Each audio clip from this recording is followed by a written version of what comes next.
Hey there, it's Alina, your friendly nuclear physicist, and today we are continuing the Chernobyl series reaction with the episode 3. Don't forget to check out the full uncut version of this video in my support page. I will leave a link to it in the description down below. So without further ado, let's get into it. It's kind of sad to see what equipment they have. The flashlight that needs a manual kind of charging. Everybody waiting anxiously outside to see if and how many they're gonna come out. Is it possible that the water has already killed them? Yes. It's interesting how this professor is like so realistic and scientific. His emotions don't really dictate his answers. It's like, is it possible? Yes. They could have just died. But I'm pretty sure even there where the soldiers are outside the entrance and where these people are sitting, the contamination is very high.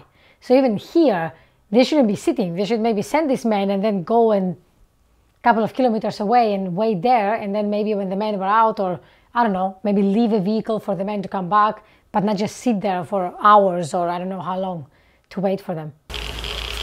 They found them. Watching this series and reading about the liquidators and all this information makes me think, if I was in this situation, if I would have risen my hand and said that, you know, I volunteered to go and into this contaminated water and do that. And I don't know, I'm still contemplating if I would or if I wouldn't. I'm curious to know, would you, if you had the knowledge, let's say, to go down there and perform this work that pretty much nobody else could except for the few people that were there in the power plant and they were asked to do that? Would you go? Leave a comment down below. Oh!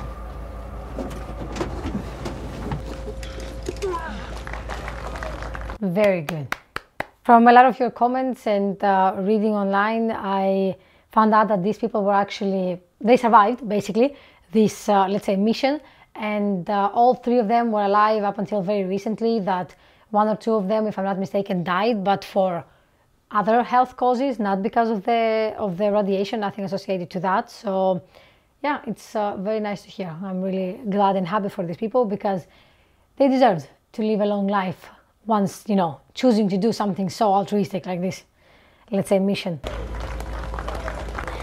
Giving them vodka immediately after they got out, as if this is your reward, you know, for going there. I swear, such a Soviet Union mentality. And you cannot touch him in any way. Do you understand? Room 15. So the reason why she says 30 minutes no more is because of the exposure, because he is contaminated and he's probably is, let's say, radioactive in some sense. So to minimize the exposure that she will get from visiting him, and hence she didn't want her to visit, not because of the money like the other lady that probably has no knowledge about the accident and what are the consequences of radiation. So yeah, it's interesting that she let her that.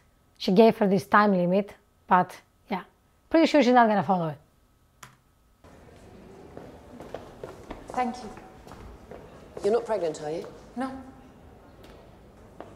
Of course, if she was to be pregnant and exposed to radiation, the fetus would get similar radiation to whatever her body would, and maybe even more. And the fact that it is a fetus and it's not an adult person, the radiation for them, for the child, let's say, the fetus, would be much more considerable for the small, let's say, amount of body that they have, because the dose is also dependent on your mass, how much you weigh, your like body composition, what organs are exposed to the radiation. So the baby would probably have much more severe consequences than an adult that are being exposed to the same level of radiation. Literally when the nurse said, "Don't touch him."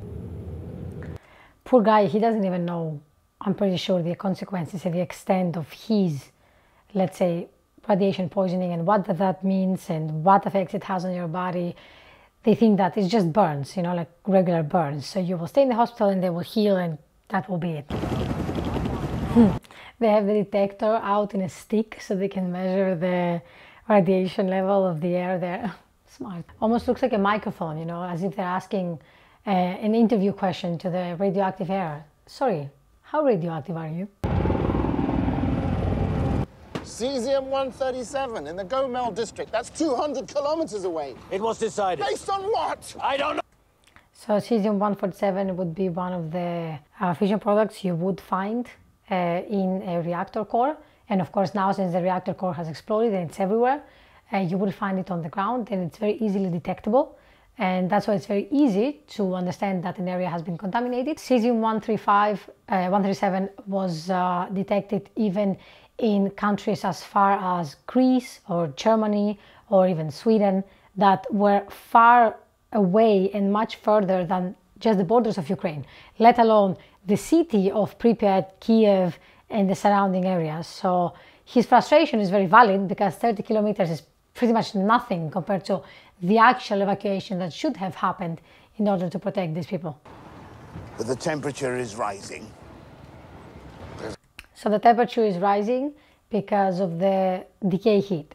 So after the reactor has been shut down, heat will still be produced, and that's what we call basically decay heat. And you expect that in normal operational conditions, if you are planning to shut down the reactor where there is a core and there is, let's say, cooling and circulation happening. But in this case, yeah, I would assume that for the scientists, this is not news. For the rest of the people, they probably didn't expect that. So they probably would treat it as a normal fire. So they would expect that as long as the fire is down, the temperature should start going down. Spike in zirconium-95. It's from the cladding on the fuel rods. Yeah, so basically the zirconium is one of the materials that is used for the cladding. The cladding is basically a hollow cylinder in which the fuel rods are placed, and then all of this is called the fuel rod, and then fuel rods are placed in a particular, let's say, structure inside the reactor to produce a certain amount of energy and homogeneous energy, and that's what's basically inside the reactor core. Meaning what? The fuel is melting. Yeah, so meaning that the fuel is melting. If the fuel is melting, that means that the cladding is melting, because the fuel's melting temperature is much higher. So if the fuel is melting, everything around it will be melting as well. So of course, that's why you can see also the zirconium. The concrete pad will last for 6 to 8 weeks, but after that, Legasov estimates a 50% chance that the fuel will breach the pad and melt down into the groundwater itself. Yeah. And where does this groundwater go? Everywhere. Literally, underground water will go everywhere. If the underground water is contaminated, everything will be contaminated. The soil, let's say any food production that comes from the soil, drinking water, everything. I don't want questions. I want to know when this will be over. If you mean when will Chernobyl be completely safe, the half-life of plutonium-239 is 24,000 years, so perhaps we should just say not within our lifetimes.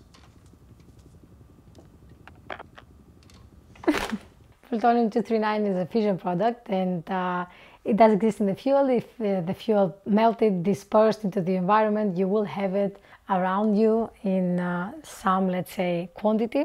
So yeah, half-life means that this is the time it takes for half of the atoms of the nuclei to decay. So it will take plenty amount of time for all of the nuclei to decay for the element to become, let's say, stable and turn into a stable non-radioactive one. Well, we've gotten a steady dose, but not as much of it. Yeah, so what he means by steady dose, he means a continuous dose throughout the days that they've been there, compared to a single dose, but much higher than, for example, if you were there during the explosion, or if you were very close to the reactor for like a single moment for a very brief amount of time. That's considered a single dose, and it's different, the effect it has to your body and how your body reacts to if you get a very high single dose, or if you get a persistently low dose, but it can accumulate to the same amount of high dose that you would get from a single one. But if it is over a period of time, sometimes your body kind of adjusts to it or finds a way to, let's say, work with it. Of course, you would still have ionizing radiation changing your cell structure, of course, creating some carcinogenic cells that will increase the risk of a cancer, but you wouldn't have the severe effects that you would have from a very high single dose. Not strong enough to kill the cells, but consistent enough to damage our DNA. So, in time, cancer, or aplastic anemia, either way, fatal. I think that this scientist is a little bit too pessimistic. Like, he probably gives the worst case scenario, so you're prepared, but it doesn't mean that this is exactly what's going to happen, because depending on the level you were exposed, depending how your body reacts to it, how old you are, and so on. Akimov, Dr. Nov, They're all in Moscow. Hospital number 6. We need to find out exactly what happened that night. It's nice how he kind of like sends her away, because one would think, why don't you go and ask them? But I guess there is a little bit of an altruistic motive because he has been there for longer, so he has been exposed to radiation for longer in this area. So by sending her to Moscow is actually also a way to like protecting her, so she potentially in the future doesn't get cancer as well, because the more people stay there, all of these people are probably going to get sick one way or another later on in their lives. And I'm pretty sure she understands that. That's why she wasn't really against it, or she didn't really say, okay, why don't you go and I stay here and solve the problem, or something like that. I'm assuming this is a mine of some sort. Coal, probably, because everything's so dirty and black. Because not a uranium mine, I would assume. Because the closest uranium mine to Russia is in Kazakhstan, which I'm pretty sure is the biggest one also worldwide. So they are in the wall was saying isolation. So they are in some sort of isolation area in the hospital. Okay, this is the guy, Dyatlov, right? The one that was so determined to make this test work. How deep do you want this tunnel? 6 meters? 12. 12? Why? For your protection. At that depth, you'll be shielded from much of the radiation. The entrance to the tunnel won't be 12 meters below ground. No. Yeah, but once you're entering and then you're working there for 8 to 10 hours, you're not exposed for 8 to 10 hours. It's different to be exposed just maybe for 3 minutes that it takes you to walk and enter, and then be shielded for the rest of the day instead of constantly being exposed to the same level of radiation. And we're not 12 meters below ground now. And you're also not below the reactor core now. No. We're not. If these worked, you'd be wearing them. Again, not the same. You're going very close proximity to the reactor itself. It's better to have any protection you can have on you. These people are not in direct contact with the reactor core. I'm curious to know, similar for the liquidators that you guys told me that they're still alive, what happened to the miners and how much radiation did they receive? That would be interesting to know. If someone has any information, you can leave a comment down below, let me know. It's interesting how it says what's their work. So your job is to create, to excavate 13 meters and stuff like that. As if not everyone got the same information. What's it up to?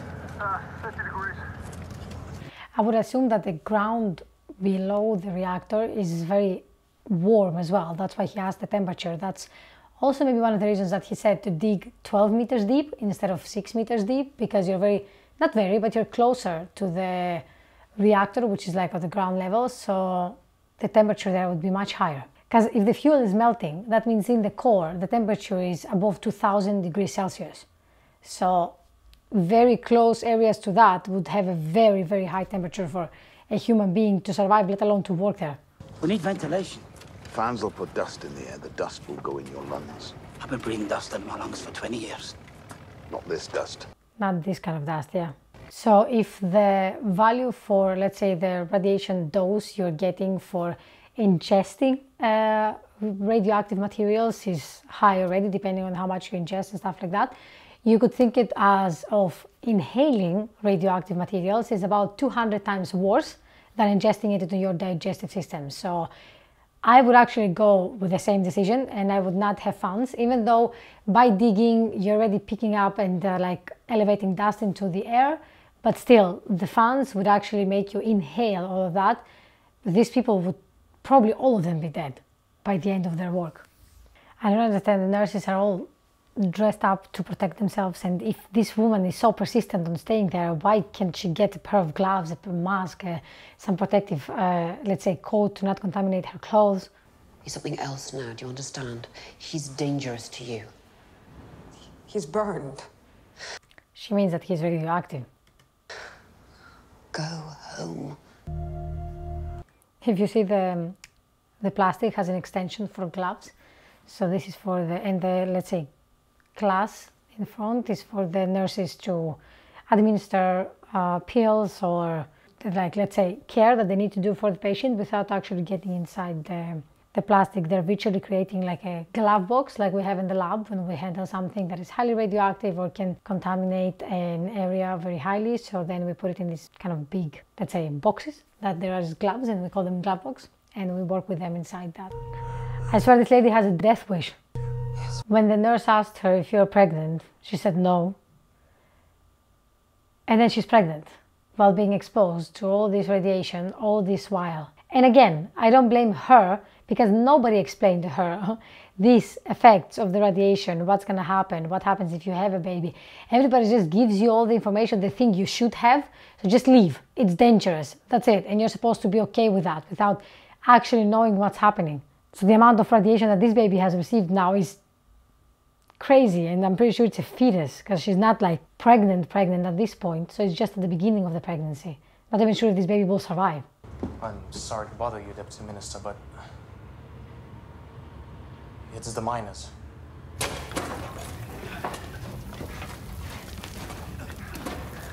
They don't want to wear clothes now? I swear, that's the problem. You don't explain to them how they're going to be contaminated by this thing. Why didn't you press the AZ5 button? AZ5 is a scrum button. That means if you press it, all the control rods are dropping inside the reactor, and the control rods are made of a material that absorbs neutrons. So if you absorb a big enough amount of neutrons, you're basically stopping the chain reactions. There's not enough neutrons to continue the fission inside the core, so your core is shutting down. And this is what usually happens in case of an emergency or in case you need to shut down your reactor for any reason. You're dropping the control rods inside. I pressed it before the explosion. Before I did everything right. Almost. I did everything right. Except pushing the reactor to its limits. Wow.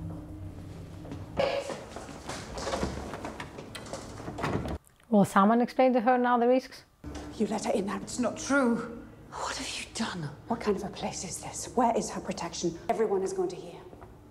What is everyone going to hear? Oops.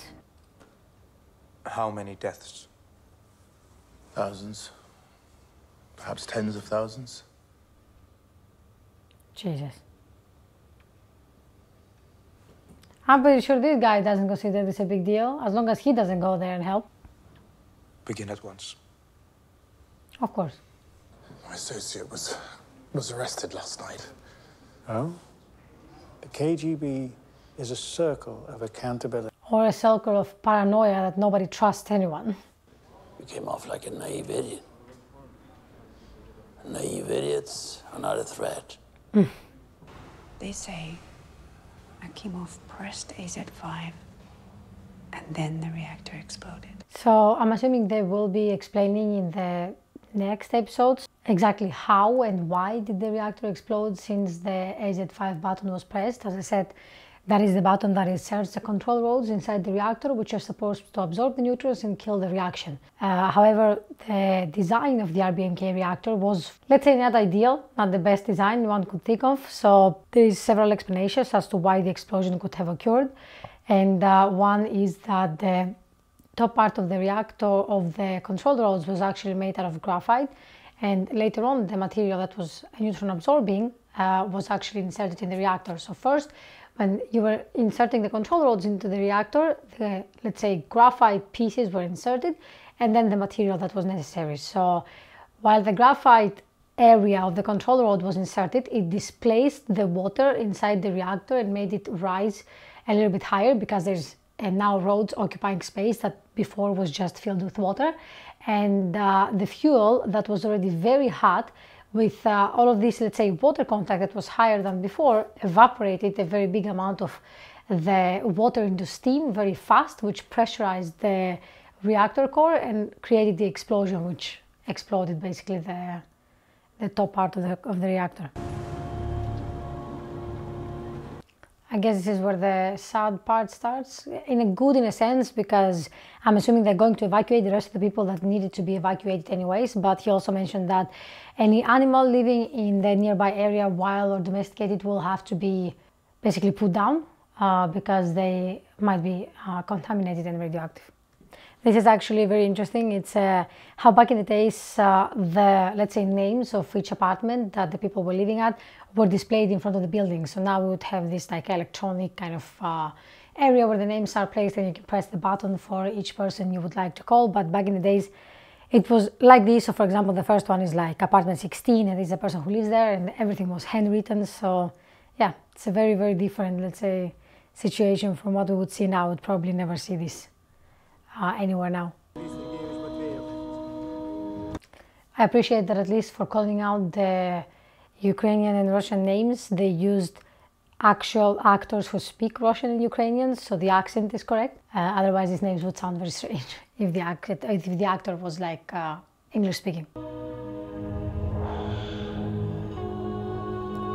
So I think that the place they put the bodies, it might not look like a, let's say, normal place you would bury a body, or you would put it in these kind of like areas basically that the dead people are placed in.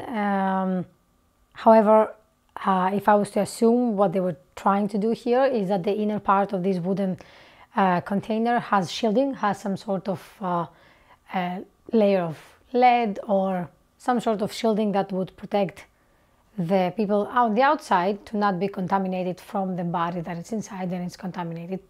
Similarly to what you would do to protect yourself from any sort of like radioactive waste or objects or yeah, these kind of things. Precisely, so that would be these boxes then that I'm referring to. The ones that are, I would assume, some sort of something with lead inside to protect from the radiation emitting from the body towards the outside. And if it was up to me, I would probably bury all of these, not just on the ground, because in case these containers open or something like that, and some sort of radioactive materials, elements can seep through the ground and the underwater. So if it was me, I would bury them in concrete. So I would put them, lay them all down in a big hole and cover the whole hole with concrete. So I hope they do that. Yes, nice. I see cement already coming. So smart choice, good choice, the correct choice. And of course, I'm assuming the wives and the rest of the relatives, they're kind of confused. Like, this lady is like, what is happening? Why are you burying them in cement? Isn't it just like ground or like soil you have to put on it? So, but yeah, it goes to show, as for all the rest scenes, that the public was the one that was the least informed about the whole situation and how it happened and what it means.